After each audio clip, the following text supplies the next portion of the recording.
So, tell me a little bit about this Gilmore Girls marathon special that's happening. I know I'm super excited about me. It's bringing me back to my high school days now that you know how old I am, and I'm super stoked. Tell me about it. Well, I only found out about it when they approached me about hosting it. I didn't know they were doing this. Up TV uh, does shows it a lot regularly, and then every year, I guess they've been doing it for 5 or 6 years, something like that. Do the entire thing, including the four reboot movies, the week of Thanksgiving, and several other cast members have hosted it, and it was my turn, and so they got in touch with me, and then came up and shot little sequences that will be on the binge-a-thon over Thanksgiving. Uh, Apparently, it's a huge success because it's just gotten bigger and still going after several years. Yeah, how do you feel about how the show's so successful and so many people are watching, new generations are watching it? It's just amazing to me. Of course, I'm glad. It was a great job. I had a wonderful time, and and people still recognize me.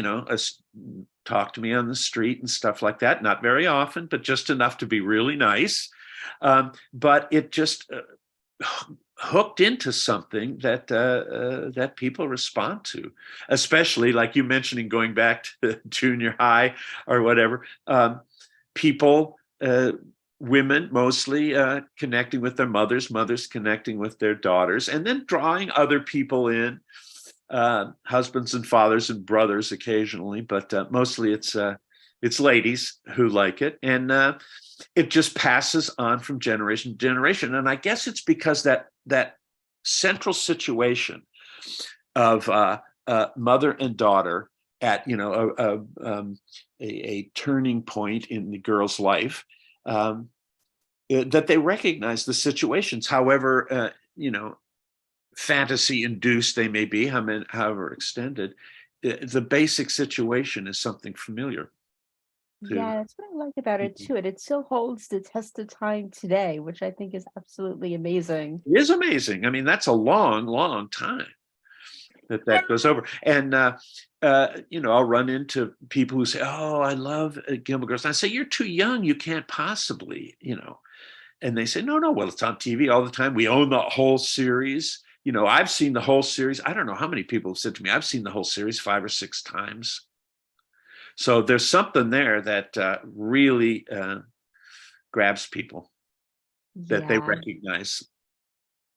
absolutely. And I love the fact that we had the revival, the 4 seasons. I loved that, but I'm still Yeah. waiting to see the reaction to Rory's pregnancy, and I'm hoping for more reboots.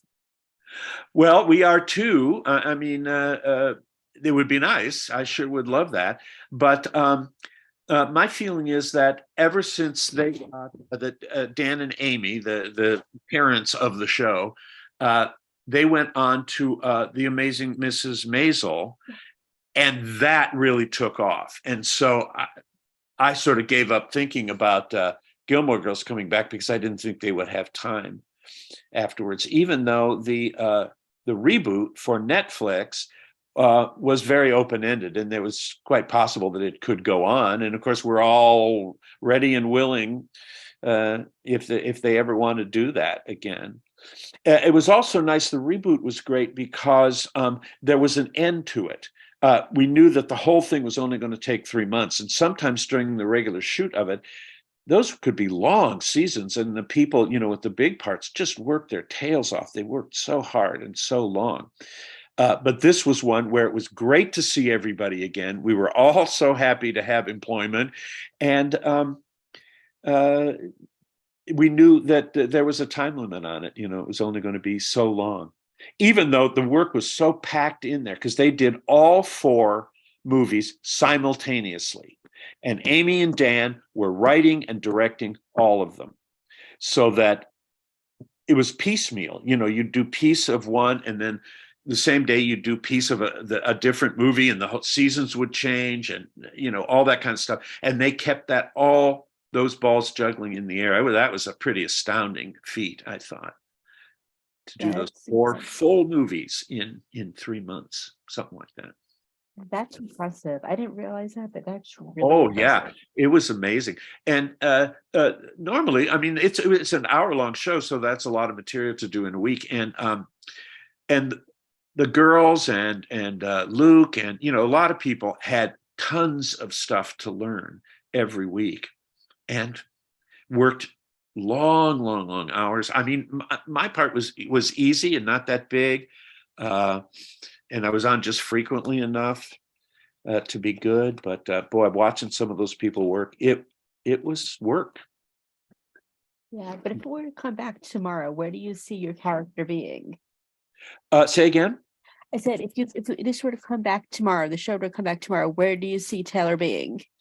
Same place. He would still be trying to run everything, getting everybody in line, doing what he wanted. I cannot imagine that he would change.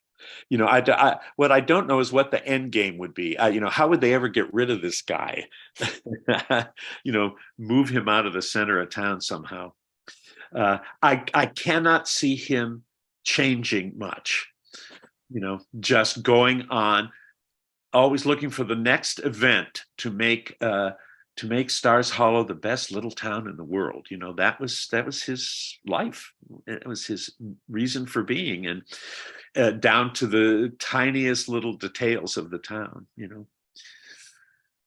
Absolutely. Yeah. And well, I understand that during this marathon, they're gonna have some kind of pop-up trivia. Was there any trivia that you saw on there that you were surprised about, or do you do not see the trivia yet?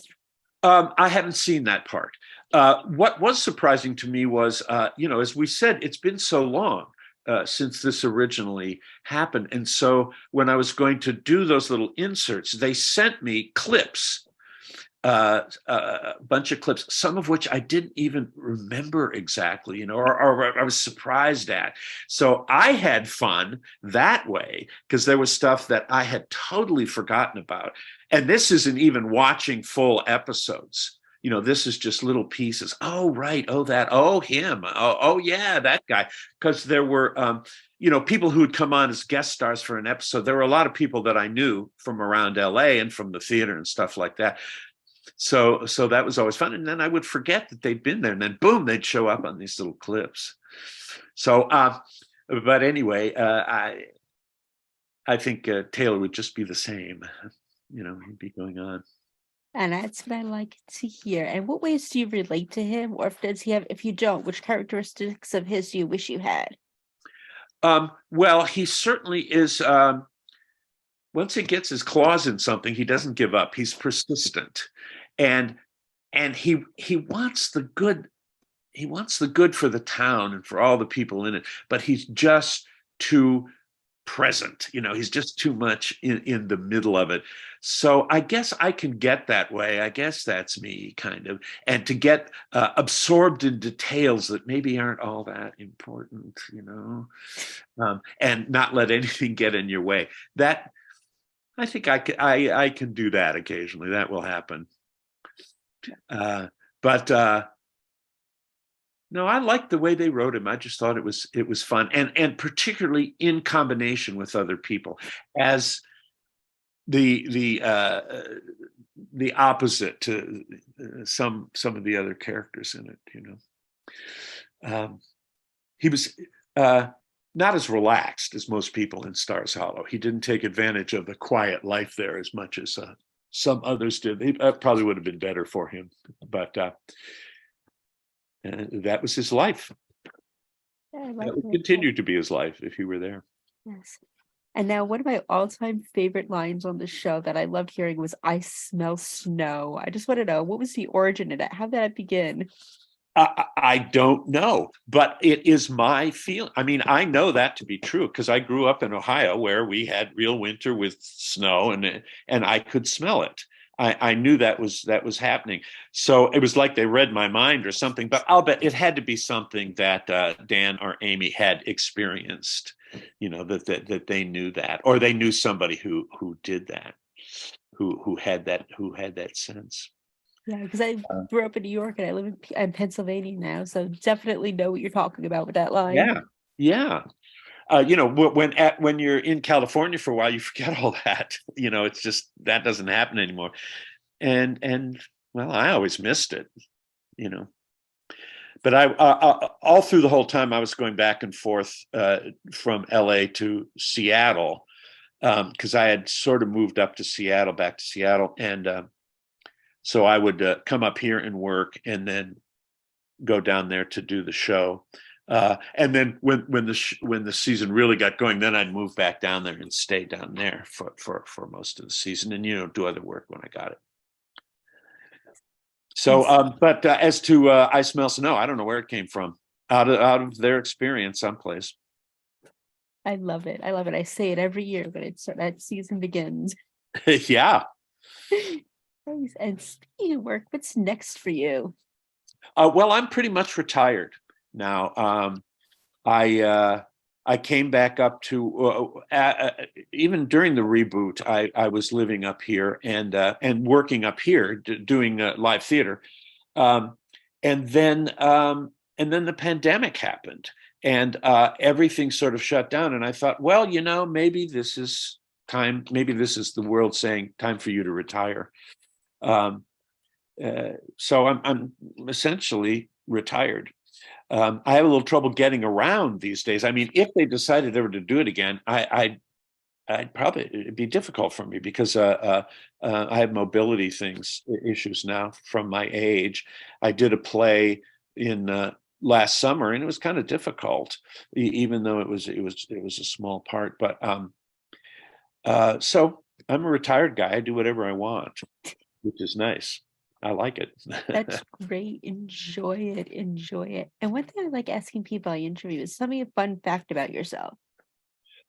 Just me personally? Yeah, like fun, surprising fact. Oh gosh, I don't know. I don't know what to say. Um,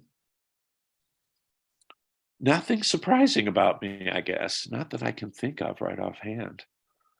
I don't have any particular skills or talents other than working in the theater. I garden and sort of homebody things, sort of Stars Hollow kind of things now. I'm very happy in my house and with my garden, with my yard. I like it. What do you like to garden? Um, Flowers, not we. It's sort of a shady lot, so I'm not too. It's not too good for vegetables and stuff. So mostly I put around. I'm not really a good gardener, but I love it. I love to get out and dig in the dirt, and I have a good time. Yeah. A Have lot of fun. people say it's very therapeutic and relaxing. Yeah, it is. It's great, and I love going out to lunch with my friends, and now I have plenty of time to do that, and I have a bunch of people I hang around with. I go to the theater, now that it's starting up again. That's really one of my favorite things to do. And of course, I know most of the people I used to know most of the people who work in town here in Seattle. And so I go see my friends in plays. I like to do that too. Nice. Go And to the since we're, movies. I'm a movie freak. what's your favorite? What do you like watching? Well, right now I got a smart TV about a year ago, and I got Turner Classic Movies, which I had not had for 3 years because it wasn't in my package, and so now I am back, up to my neck in 30s and 40s movies, which is fine by me, and I just tape them, and then when I have time, I watch. Plus, I sort of into politics. I am pretty much into politics, especially now, and so that takes up a lot of my watching time. Is you know watching news and trying to keep up with all of that.